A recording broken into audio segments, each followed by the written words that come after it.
It is cornflake-fried chicken and waffles. Boneless, skinless chicken breasts and thighs, either or mix up the two. Salt and pepper on the chicken. Anytime you bread anything, you season every single layer, okay? You have to season the flour, season the eggs or buttermilk in this case. Season your breadcrumb or coating.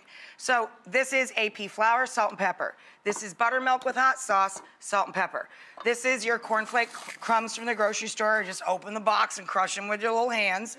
And then we're gonna season up the cornflake with granulated garlic, his best friend, granulated onion, their buddy who lives down the street, salt, pepper, and white pepper, and smoked sweet paprika or just straight up paprika. If you got that in the pantry, fine.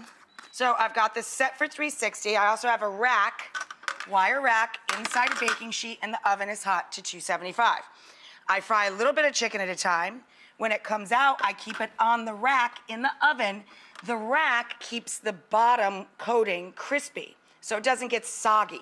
So don't forget your rack in there. And then once that's in the oven and holding, then I go ahead and make the waffle batter and throw it in the waffle iron. So the waffles are nice and hot. We're gonna take a quick break while the chicken's frying. When we come back, I'll show you what goes into the waffles. We'll get those going. Come on back. We are making chicken and waffles. We have cornflake-fried chicken staying crispy in the oven. Now we're moving on to the kind of savory waffles that I pair with this dish.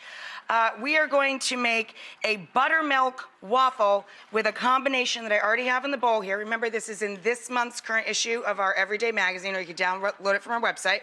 AP flour, cornmeal, and a little bit of cayenne pepper, baking powder and soda, sprinkle of salt, and a little nutmeg. That's our dry, okay?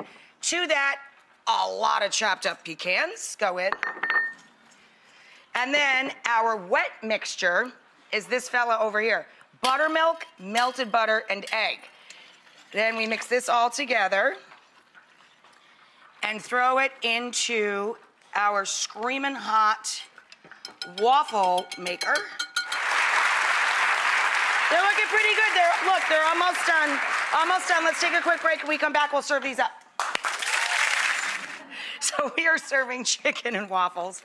And I just cut them kind of corner to corner and layer our crispy fried chicken in between the cute little triangles. For this, you can take maple syrup and warm it up, or honey and warm it up with a little hot sauce, or you could just buy Mike's hot honey in a jar and pour the hot honey down over top.